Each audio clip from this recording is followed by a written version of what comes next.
दोस्तों, मैं ईमानदारी से कहूं तो मुझे काफी दुख होता है देखकर कि इसरो ने एक हिस्टोरिक मिशन को लॉन्च किया है। यहाँ पर आप देख पाओगे कि कुछ ही घंटों पहले उन्होंने इस पर ट्वीट किया है कि स्पैडेक्स मिशन लॉन्च हो चुका है, जबकि भारतीय मीडिया इसको इतना ज्यादा कवर कर नहीं रहा। आप अगर विदेशी मीडिया देखोगे तो वहाँ पर तो ओपनली कहा जा रहा है India has launched a new mission that it calls a vital stepping stone in its bid to become a space superpower. बिल्कुल, स्पैक्स मिशन को अगर आप देखें तो यह मिशन भारत को एक स्पेस सुपर पावर बनने की राह पर ले जाएगा। आप कह सकते हैं कि स्पेस की फील्ड में इंडिया अब तक एक छोटा प्लेयर है, लेकिन भारत बहुत जल्द एक स्पेस सुपर पावर बनने जा रहा है, जो इस स्पैडेक्स मिशन के जरिए संभव है। लेकिन सवाल है कि आखिर स्पैडेक्स मिशन से भारत स्पेस सुपर पावर कैसे बनेगा और विदेशी मीडिया इसरो के इस मिशन की इतनी तारीफ क्यों कर रहा है। यकीन मानिए दोस्तों, अगर इसरो के स्पैडेक्स मिशन की पूरी सच्चाई अगर आपको भी पता चल जाएगी तो आप भी खुशी से झूम जाएंगे। इसीलिए वीडियो को पूरा देखिए। लेकिन वीडियो में आगे जाने से पहले अगर आपको इसरो पे गर्व है तो वीडियो को लाइक करके कमेंट बॉक्स में जय हिंद जरूर लिखें, क्योंकि जय हिंद कहना हम सब के लिए गर्व की बात है। दोस्तों, यहाँ पर आप देख पाओगे कि PSLV C-680 रॉकेट ने इस स्पैक्स मिशन को लॉन्च कर दिया है। अब यहाँ पर अगला सवाल ये आता है कि यह मिशन किस बारे में है। आने वाले 10 दिन, जी हाँ, अभी यह मिशन कंप्लीट नहीं हुआ है, लेकिन ये 10 दिन बहुत ही इंटरेस्टिंग होंगे।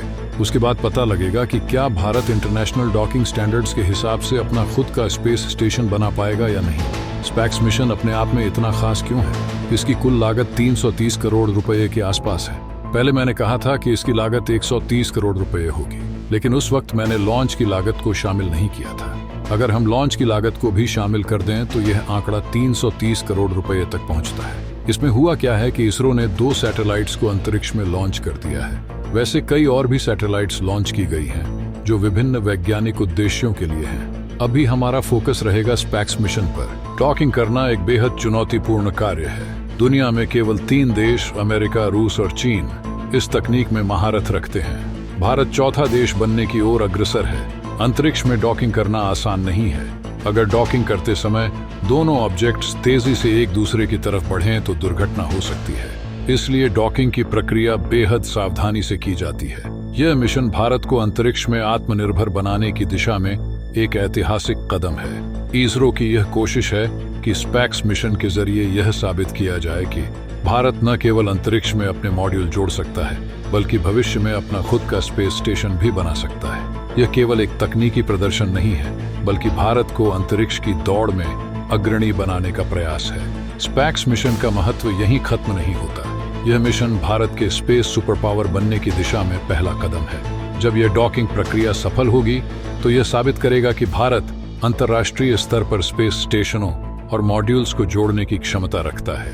यह क्षमता भारत को अन्य देशों के साथ सहयोग करने, वैज्ञानिक अनुसंधान में अग्रणी बनने और अंतरिक्ष में व्यावसायिक अवसरों का लाभ उठाने में मदद करेगी। स्पैक्स मिशन की एक और खास बात यह है कि यह भारतीय वैज्ञानिकों की मेहनत और दृढ़ संकल्प का नतीजा है।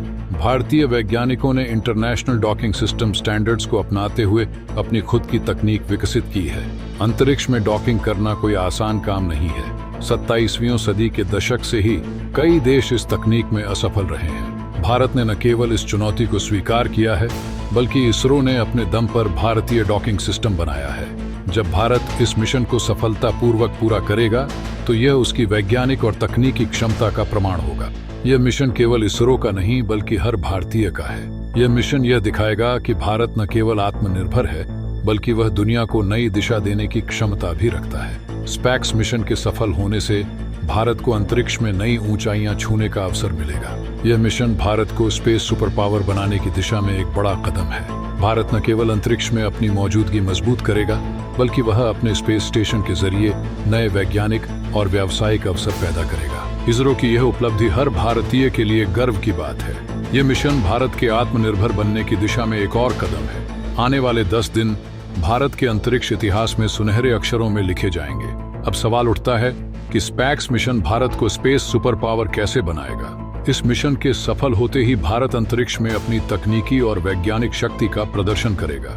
यह दुनिया को दिखाएगा कि भारत न केवल एक उभरती हुई शक्ति है, बल्कि वह अंतरिक्ष में एक अग्रणी स्थान हासिल करने की ओर बढ़ रहा है। अंतरिक्ष में सफल डॉकिंग का मतलब यह भी है कि भारत भविष्य में अपने अंतरिक्ष अभियानों को और भी महत्वाकांक्षी बना सकता है। स्पैक्स मिशन का एक और बड़ा पहलू है कि यह भारत को अंतर्राष्ट्रीय स्तर पर एक भरोसेमंद साझेदार बनाएगा।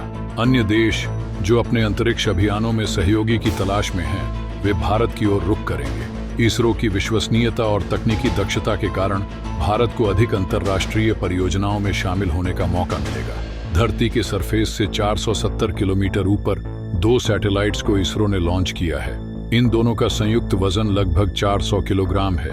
इन सैटेलाइट्स का नाम टारगेट और चेसर है। इनमें से टारगेट अपनी जगह पर स्थिर रहेगा, जबकि चेसर धीरे धीरे उसकी ओर बढ़ेगा। ये दोनों सैटेलाइट्स अंततः अंतरिक्ष में डॉकिंग करेंगे। इसके अलावा स्पैक्स मिशन भारतीय युवाओं के लिए प्रेरणा का स्रोत बनेगा। यह मिशन दिखाएगा कि भारतीय वैज्ञानिक अपने बल पर दुनिया की सबसे कठिन चुनौतियों को पार कर सकते हैं। यह नई पीढ़ी को विज्ञान और प्रौद्योगिकी में करियर बनाने के लिए प्रेरित करेगा। स्पैक्स मिशन भारत को न केवल तकनीकी रूप से बल्कि आर्थिक रूप से भी सशक्त करेगा। अंतरिक्ष में बढ़ती क्षमताओं का मतलब है कि भारत अपने खुद के सैटेलाइट्स लॉन्च करने के साथ साथ अन्य देशों के सैटेलाइट्स को लॉन्च करके राजस्व कमा सकता है। इसके अलावा स्पेस स्टेशन के निर्माण से भारत को अंतरिक्ष पर्यटन और व्यावसायिक अनुसंधान जैसे नए क्षेत्रों में प्रवेश करने का मौका मिलेगा। यह मिशन भारतीय वैज्ञानिकों की अटूट मेहनत और देश के आत्मनिर्भर बनने की कहानी है। यह दिखाता है कि जब देश के वैज्ञानिक, इंजीनियर और नेता एक साझा दृष्टि के साथ काम करते हैं तो असंभव भी संभव हो सकता है। तो दोस्तों, आपको क्या लगता है? अपनी राय मुझे कमेंट बॉक्स में अवश्य बताएं। अगर आपने अभी तक इस वीडियो को लाइक नहीं किया है तो लाइक करके चैनल को सब्सक्राइब जरूर कर लें। साथ ही बगल में जो बेल आइकॉन का बटन है उस पे ऑल पर क्लिक कर लें। मिलते हैं अगले वीडियो में। जय हिंद, जय भारत।